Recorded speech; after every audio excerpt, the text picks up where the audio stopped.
Hi, everyone. Welcome to this week's session of the Virtual Engagement for Student Org series. Today, we're talking about effective marketing in a virtual environment. So for those of you who may be new to the series, we, for a couple weeks now, have been coordinating with 4 different universities: DePaul University, University of Central Oklahoma, Maryville University, and Simpson College, to bring a series about student organization involvement and engagement in this new and different virtual environment. In hearing about interests and areas that students want to hear about, this week's topic, like I mentioned, is effective marketing. So I'm joined by Nicole and Tanisha join me today. So before we get started, we're going to kick off with some introductions. So panelists, how about today we talk about who you are, where you're from, what you do there, and what your favorite thing, favorite concept, brand, idea is to follow on social media. So Nicole, how about you kick us off? Yeah. Hi, everyone. My name is Nicole Doherty, and I'm the Director of Community Engagement at the University of Central Oklahoma, and we are in Edmond, Oklahoma. Let's see. So my favorite thing recently, I'm obsessed with Enneagrams, so I follow all the Enneagram accounts, and so I love them because they're creative and they think of like all these different things and they're constantly posting. My one frustration is that I'm a 9, and so I always have to wait for my stuff to come because you see them start and then you have to wait for them to get through the numbers. I'm laughing a little bit because our staff really love Enneagrams. And as you probably remember, Nicole, I don't really care for those. Yeah. Any of them. Like I'm a gold. If Mary's what, I think I'm an 8 wing 7 or something. Like I'm all the thing. Like I know all my things. It's not my cup of tea. But I'm glad you still follow it all these years later. Yeah. Yeah. How about you, Tanisha?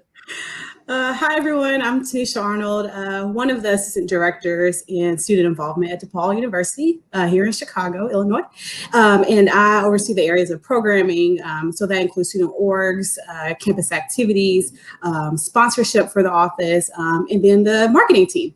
I would say a brand that I am following on multiple platforms is Tasty. So I just always enjoy their little tutorials. I like to eat, so why not? Yeah, that's a great one. Yeah, and then hey everybody, my name's Courtney James. She, her, and her pronouns. I serve as the Director of Student Involvement at DePaul University, but this is a fun one for me today because I also used to work at UCO. So my favorite brands to follow, right now I've really been into, there's this account called Check Your Privilege, which I think is particularly relevant right now, and with the announcement or what happened with the people who murdered Breonna Taylor not being held accountable yesterday. For me, it's just been a very helpful account to follow, and they do a really great job. They both have spectacular content, but also displayed in a very unique and engaging way. So it's been a really helpful account for me personally, and I think they do a great job of sharing information. So, for our viewers who are watching, if you have any questions about marketing or engagement that you'd like to ask today's panelists, feel free to post them in the comments. We're doing this session live, so happy to answer those questions. But to kick us off here, I'm curious if you can, each talk a little bit about some of the components of an effective marketing campaign or a marketing strategy. What are some of those core elements that you really think lend itself to create an effective marketing campaign? Well, I'll start with that. So I think one of the first things that comes to mind is establishing an identity and branding. So, whether that's a student organization doing that, even if you think about it from a department level, I think that's an important part of the foundation to have established because, once people can recognize you, whether that's by a logo or other different types of identifiers, they will continue to kind of point it out whenever they see it, that like, oh, that's student involvement right there. I know that that's an event that they're putting on. I think utilizing social media is a part of the effective marketing plan. It continues to be relevant today. Websites, email marketing, but I think you have to be careful with email marketing, especially in the times that we're in now, because people are constantly getting emails about things. Then of course, like video content, that's and then a creative way to change up the types of marketing content that you're putting out there. Yeah, I'll add to that. The one thing that always comes to my mind in the world of student organizations, at least, is that it's truly, you need a campaign. And so that takes like some thought process and like paper and pen to like write it out of like, this is what we're going to do at certain points. It's usually not just like kind of going on a whim. And so using things to like kind of get that brand through multiple posts. And like, if you have an upcoming event or meeting or something that you are pushing out there, that it's more than just one post, that there's like kind of a constant build up and lead up so that people have a chance to see it and prepare for it. And if they are interested in it, build it into their schedule, and just like taking some time to actually think through a process of getting that information out there. Yeah, I think that's a really important part, Nicole. I think that consistency is really undervalued sometimes when it comes to social media. I think particularly some of our student organizations oftentimes think like, well, I posted it once and everybody knows what's going on. Well, the way that the human mind works, research actually shows for most people, it takes them 3 times to see something before they actually remember it or it sticks. So posting something once, unless it is, like a really earth-shattering thing, they're realistically not going to remember it. So you've got to figure out a way in a campaign to get things in front of them 3 times. And I think that speaks to consistency. So frequent or posting in different platforms, but having that consistent message out, I think is really, really important. Yeah. And Tanisha, I really appreciated what you said too about videos. I think like that is something we're seeing more and more frequently. It's this merger of both picture content or text content in combination with those videos. One of the things one of my majors when I was, way back when I was in college was English. And I feel like we kind of have seen the demise of the novel. Because we went from reading novels to short stories to magazines to paragraph books to tweets and now we're just looking at pictures. Like people are reading less, but now it's even like part of that storytelling is like we're going even from like just this culture of just tweets to like videos. And like that's why things like TikTok are so important right now. And like because it's truly like that's what people are looking for and where they're spending a lot of their time. So, on the flip side, what doesn't work? Like, what are some of the things that haven't worked or that you think might be a little bit old or outdated, or even things from your experience? What things aren't working when it comes to marketing? I mean, kind of along the same lines is just making sure that you're posting more than once on one platform and assuming that everybody sees it. But I also think a big piece of it that doesn't work is just like to create things without strategy. And so if you are using a student organization account and you only have 12 followers, thinking that is like getting out there. So without like a plan in place to first build followers and then kind of get all that, do those steps in advance, I think that is not working. And then also posting the exact same thing on every platform. I think it's important to like curate the content, and sometimes time gets the best of us and we don't have time to do that. And that's okay. But if you have the time to thoughtfully plan out a campaign, like Facebook should be different from Twitter, should be different from a TikTok account, should be different than an Instagram account. And they don't have to be huge differences, but even just some wording and some phrasing that you use. If you aren't doing that, then you're not using each of those platforms to get kind of the biggest bang for the buck. And so making sure that you're actually thinking of what goes into each of those pieces. I think that 2 things that come to mind, and both of them are kind of focused on like the social media component. I think one of them is like oversaturating social media platforms with content. Oftentimes you'll see, it doesn't matter who it is, whether it's individual student groups, departments, whoever, there may be 10, 15 posts in one day. And I think if you take like Instagram, for example, like if you're doing 10 to 15 posts on your page a day, like a lot of that's going to get lost because as people are visiting that platform, they may see something that you posted 5 hours ago, but they may not see the thing that you just posted, 12 minutes ago. So I think that there has to be a careful balance between like the frequency of posting that content throughout the day. I think another thing that I think about is oftentimes groups rely heavily on just one platform to get the message out that they're trying to convey to their audiences. And sure, that one platform may be serving the purpose. However, just think about all the other audiences out there who may be available on other platforms that you may be missing out on because you haven't expanded your imagination and your thought process to venture out to other platforms. Yeah. Well, and I think, Tanisha, one of the other things I think about particularly when you talk about when there's like 15 or 16 posts in a day, I think a structural setup that student organizations in particular sometimes make is that they create these really big teams where there's like 5, 6, 7 people posting. And in theory, I think that people by nature have this thought of like, the more people here, the more hands to help, the better.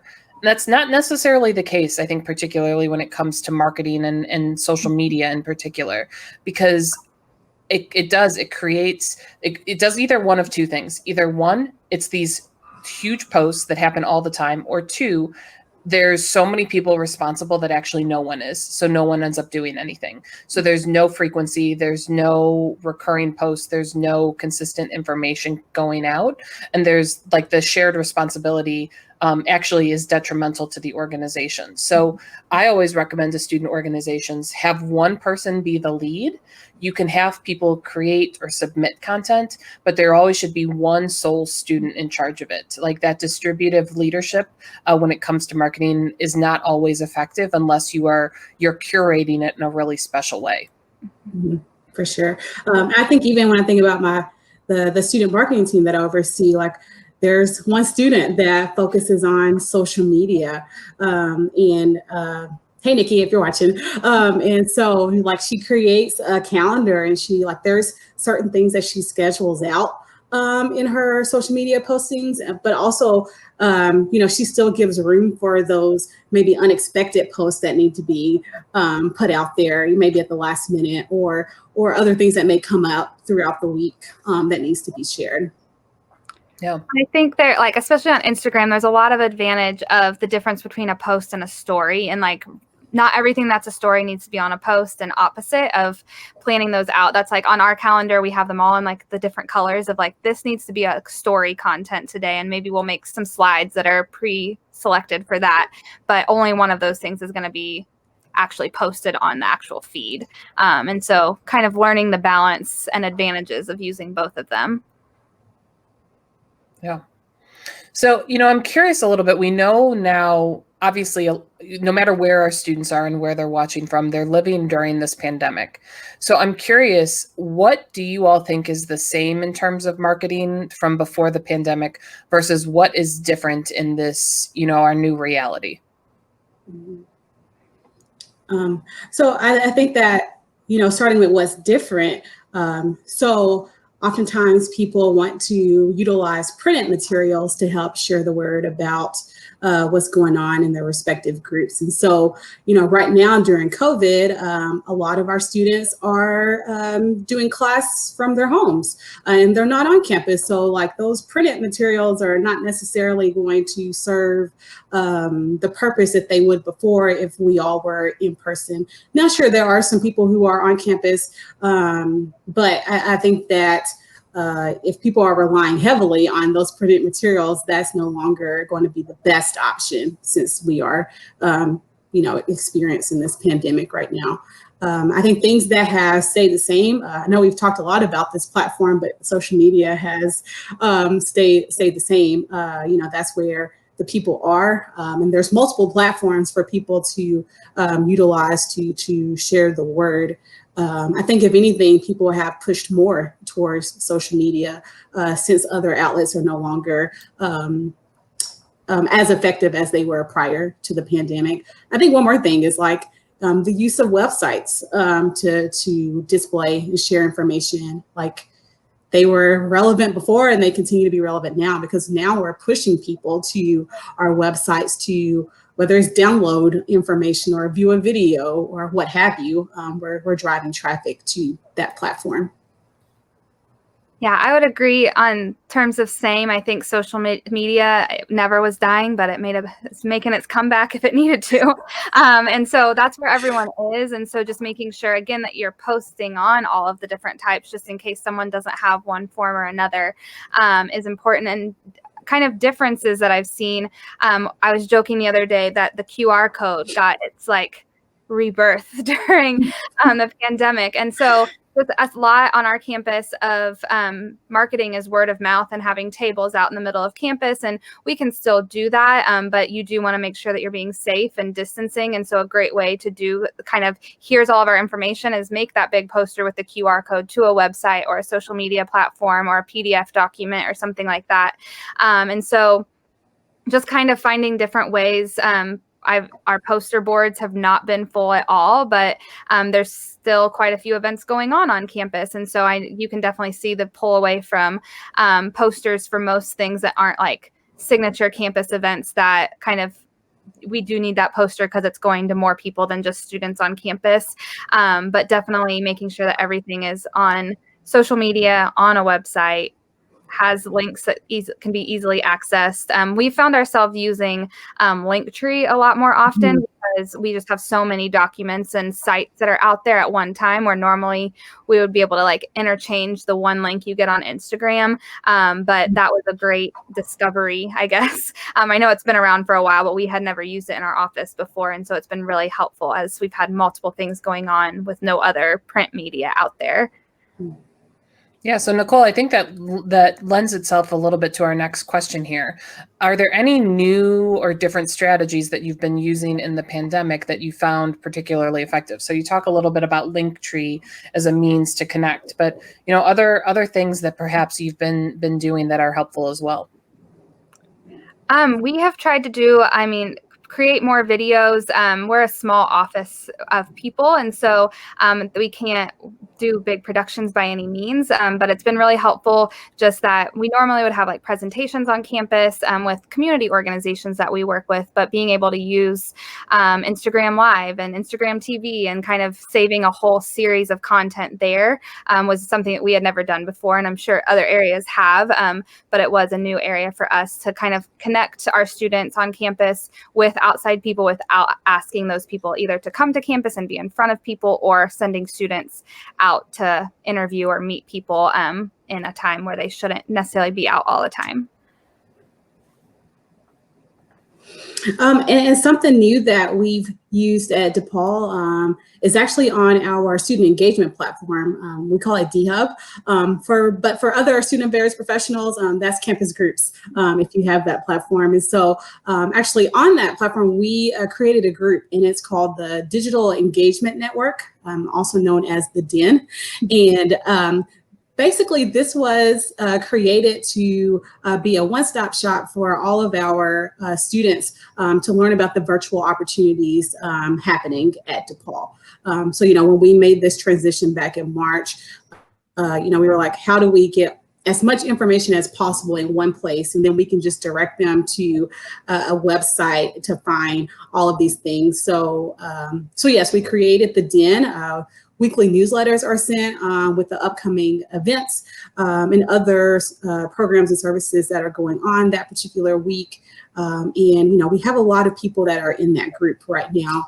And so, we're just excited that we were able to come together and put together a new group on this platform for people to look for virtual opportunities. Well, and I think that one of the other great parts about the DEN, and particularly, I know our panelists today, DePaul and UCO, both utilize campus groups, but one of the great parts about campus groups as well, students may not realize this, but particularly if you have been checking people into your events, you have been creating a database for yourself. And whether you realize it or not, there is a ton of information there. So, for example, I serve as the advisor for our Student Government Association, and they have been talking about starting to send a weekly newsletter. And obviously we know most student organizations cannot send campus-wide emails without a lot of hoops that you have to go through. Well, we went into SGA's campus groups platforms, D-Hub platform, and it turns out they have 1,100 contacts that they've been building over the years because they've been checking people into events. They've been, collecting information. They've been putting it all there. So your campus groups page, D-Hub specifically at DePaul, your pages probably have a lot of contacts and a lot of information that you just don't even necessarily realize. So, Nicole talks a little bit about like utilizing QR codes. We've been using a lot of QR codes in our events and clicking links to get people checked in. But it's all so that we can build those networks so that we can better connect with students as well. So it really is a great opportunity and a great way to really lean into that a little bit more. And it's a new and different strategy, right?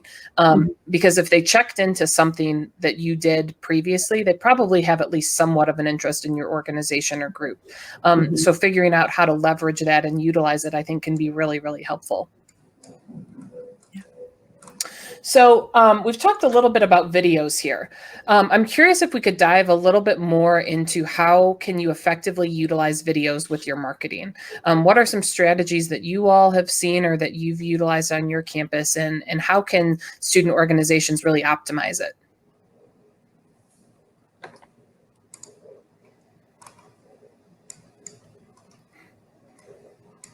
Anybody? Did I freeze? No. No, you didn't freeze. I was just sitting here kind of thinking. I have two very introspective people. And for our viewers, I both previously was Nicole's supervisor and currently am Tanisha's. So this is I also kind of laugh a little bit because I know how you're both thinking right now. So I'm like, yep, we're just gonna sit here and wait. I guess I'll start for us.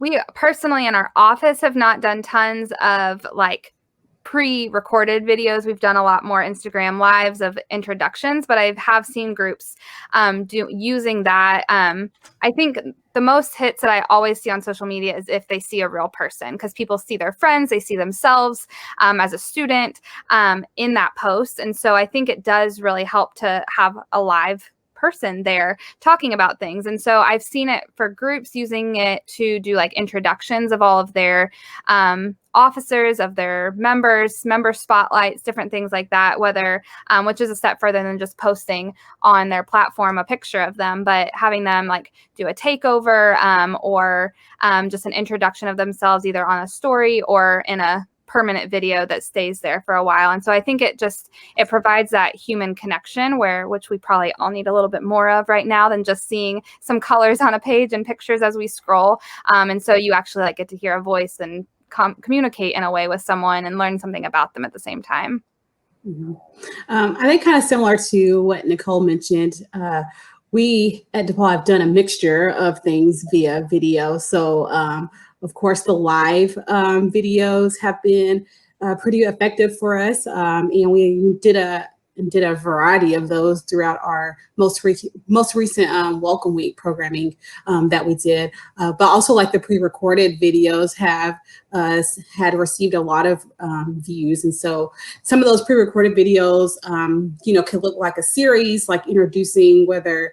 We have like a Get Involved series to spotlight different student organizations, or it could just be learning more about campus partners that we have in their services that they offer. Also, they could be announcing upcoming events. So like if you wanted to do a preview of the week's events, we have done some of those videos too, where we introduce that. Because of course, people see pictures with, content on them and links to websites, but I think it's good to change it up and put a face with the group or the department that's hosting those opportunities for people. Also, I think that videos can be used for maybe explaining further information that you're trying to share. So tutorials, for example, I've seen quite a few of those videos out there, because again, you can read a document or a PDF and read those instructions, but if someone puts their face and voice to it, that may, and also share their screen in that video to kind of show you around, I think that's helpful to sharing information too. So yeah, I think I've seen a variety of things. And then I think last but not least, like spring quarter, especially in student org community, as they were gearing up for their elections, usually they would be in person and give their speeches and campaign for those positions. But I really appreciated seeing student groups utilize video to help market themselves in their campaigns and share information about their upcoming election processes. Mm-hmm. Yeah, and Tanisha, I want to reiterate, one of the favorite videos, and we haven't done them consistently, but I think it actually is on my to-do list. So this is, people are getting a little peek behind the curtain, but also something I want us to do more frequently are those like what's happening this week, is like, because I think about it in terms of, people watch TV shows on a regular basis, right? And granted now with streaming services and things, it's a little bit different. They can watch it whenever they want. But, people are creature of habits, and they like to see that you can train people to engage or participate in something weekly in the same thing at the same time. And we're even seeing it with some of our programming. Like people will come back for the same program week after week because they do it. There is a reason that we are doing these every Thursday at 3:00, because I can bet that we have some viewers that come and check in every Thursday at 3:00 because they know it's going to be there. So even it doesn't have to be live every single time. You can do premiere videos, but you can post it at the exact same time. But I think that there's a lot of merit and value in getting people in the habit of knowing when information is going to go out. And it might be that week 1, 2, 3, 4, even 5, it might seem like things are going to deaf ears, but you are slowly conditioning them to learn where to find that information and to get more and more engaged. A great example of how I can use to talk about that is actually in our esports community. So we have a cycle that every Monday we post a message to our Discord community about what's coming up for the week. And then on Tuesdays, we send out a weekly email. We do that very intentionally so that we know our students who are involved in that Discord community know that they can expect the message to come out every single Monday or Tuesday, depending on how they're looking for it. And at first, it took a little while, but now we're seeing better engagement in our events and programs because they know where to go and they know where to get it. It's in the exact same place. It's on the exact same day at a relatively similar time. But that consistency, I think, really goes a long way for folks. And especially with video content, if you can integrate that too. Yeah. So some of our students might be, watching this and they might be thinking like, well, yeah, like you all are professional staff. You have resources and things available to you that we don't have as student organizations. So I'm curious, I think people might be surprised that we do this with probably a lot less resources than you realize. So what platforms or apps, and particularly free ones, if you don't mind sharing, what platforms or apps do you utilize to help you with marketing? And if there is a cost, if you wouldn't mind sharing that too. I mean, I'll just start and throw out Canva. I am a lifelong Adobe fan. Like for the longest time, you couldn't get me to use Canva because I was like, I know how to use Adobe and do real graphic design. But especially I've found in this time, it does take a lot more creative juice to start on a completely blank piece of screen in front of you and come up with the designs and stuff. And so especially right now where our mind and our bandwidth is a little bit more taken up with some stuff that we can't control, I found that Canva has been the most helpful thing. And I always suggest trying to create your own things on Canva because you start seeing repeats through a lot of groups if they just use the templates. But start with a template and change some things up, and it really gives you a good basis to just get some words on a background. And then as you learn other things, expand on that and upload pictures and kind of start creating it as your own. But I have the Adobe suite and I use it every now and then, but when I'm trying to do quick things, Canva is a lifesaver and it helps me just search the images really quick. They're already there, ready to be used. You can add cool animations, and like enough to make it look pizzazzy, without it actually being that pizzazzy.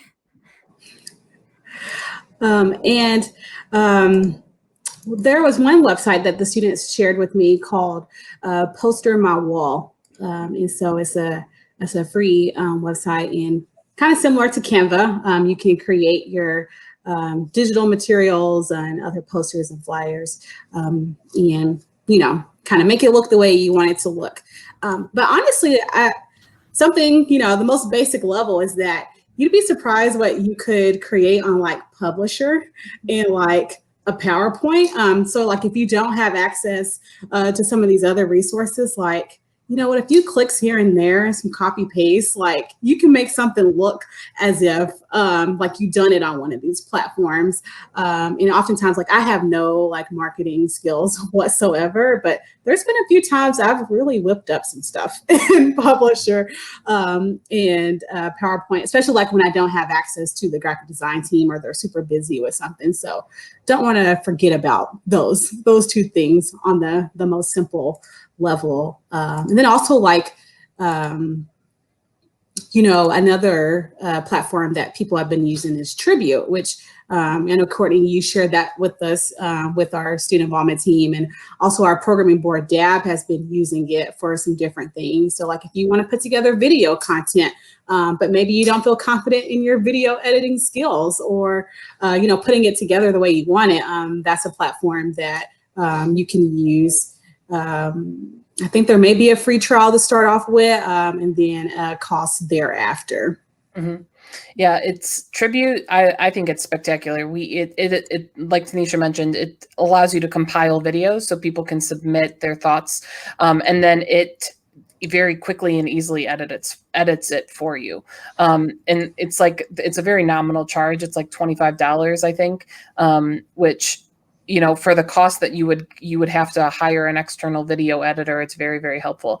But Tanisha, it's funny you mentioned Publisher. I, like you, I've just been exploring my PC to see what it has and what I can utilize. And like, I've been doing very baseline video editing, even in the pictures feature. There's a Windows video editor, which is similar to iMovie, you know, for our Mac users.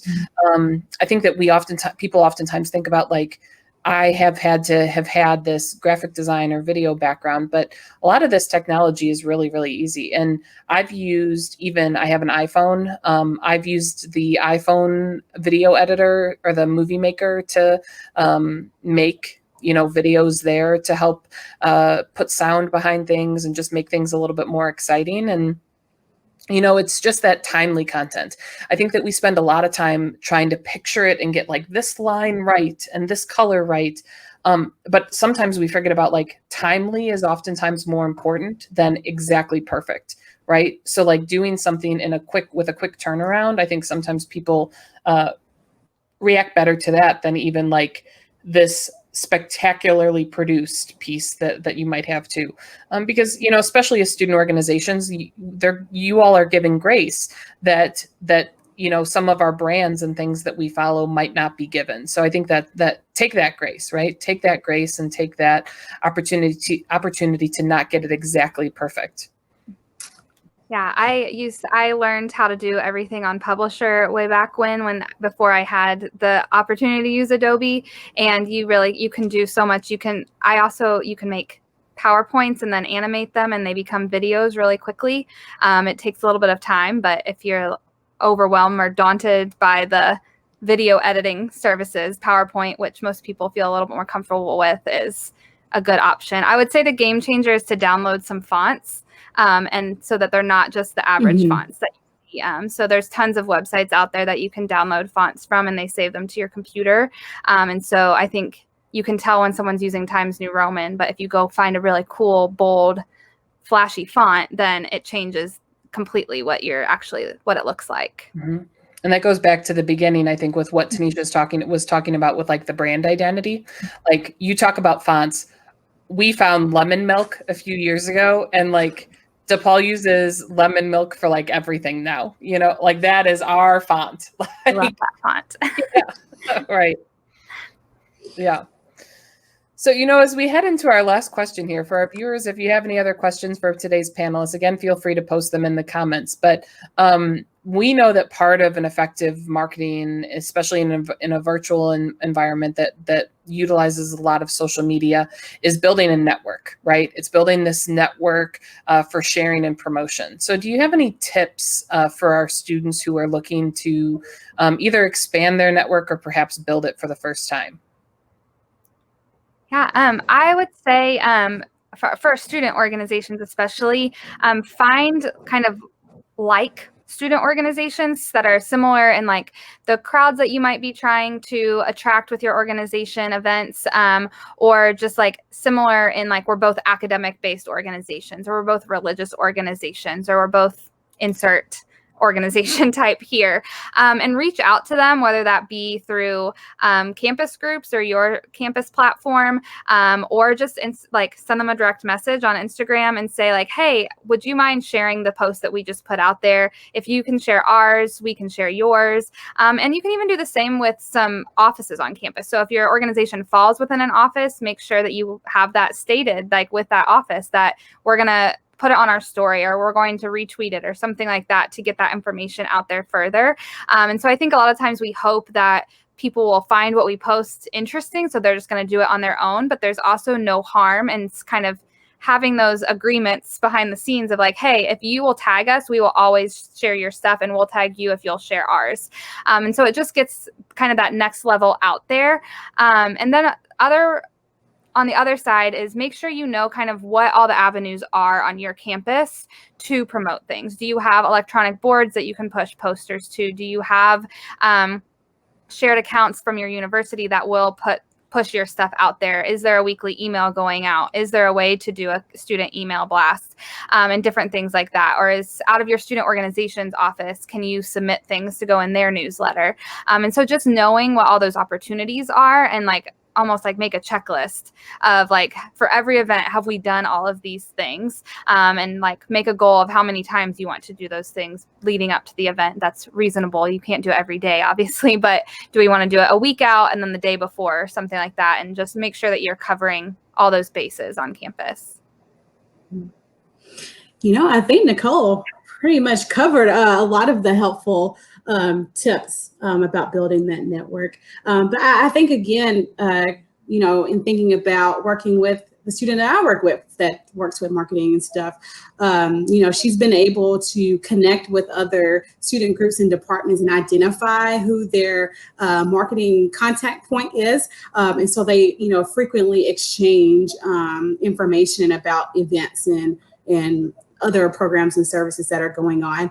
I think something helpful that our department has access to is this social media working group that has a lot of people at the university who oversee marketing accounts. And so, that's a great way to share information too. Now, I think when you think about like a student organization, again, if they're underneath that department, that may be an opportunity for information to be shared that way. But then also like sometimes like your student involvements or student activities offices may provide a space for you to submit information to be included on their platform. So I know for us in student involvement, like we have a form on DHub where, if a student organization requests to have like something included on our social media, we'll review it. And if we're able to share it, then, we can share it that way.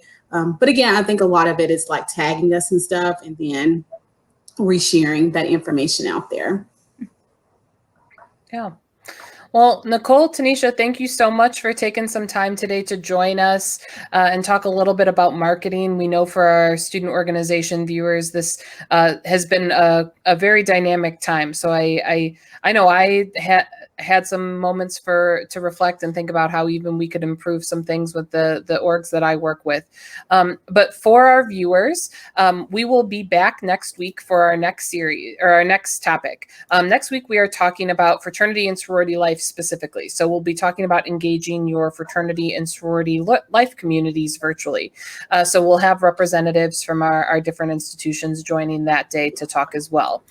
We've also, on all of these pages, we've got archives about everything we've been talking about so far. So we have topics, we've done conversations about hosting meetings or hosting meetings virtually, team building, and then obviously here now with talking about marketing a little bit. But all of those resources are available on all 4 universities' Facebook accounts as well. So for everyone, keep up the good work. Stay at it. We know that a lot of folks are about to hit that they're quickly going to be approaching midterms. So if there's anything that your specific student activities or student involvement office can do to help and support you, I'm confident in saying for all 4 of our universities, they would be happy to help. So until next time, we will talk to you all soon. Bye-bye, everybody.